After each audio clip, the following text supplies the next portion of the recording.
निवडणूक रोख्यांचं बिंग फुटल्यानं केजरीवाल यांना अटक झाली आहे असं उद्धव ठाकरेंनी म्हटलंय। लक्ष विचलित करण्यासाठी केजरीवाल यांना अटक करण्यात आली आहे। निवडणूक रोख्यांमध्ये सगळ्यात मोठा लाभार्थी भाजप आहे असंही उद्धव ठाकरे म्हणाले।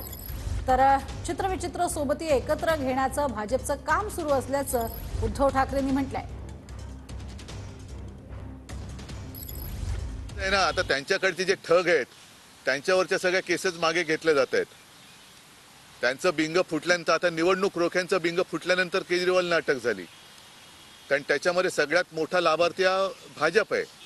आणि तो कसा लाभार्थी आहे, त्यांनी अनेक आता हे बिंग फुटले, अनेक अशा कंपन्या आहेत की एक तर त्यांच्यावरती धाडी टाकल्या गेल्या, त्याच्यानंतर त्यांना निवडणूक रोखे मिळाले नाही, तर रोखे मिळाल्यानंतर त्यांना कॉन्ट्रॅक्ट मिळालेले। हे बिंग फुटल्यानंतर लक्ष विचलित करण्यासाठी केजरीवालना अटक करण्यात आलेली आहे। सगळ्यांच्या मनामध्ये एक उद्वेग आहे, संताप आहे।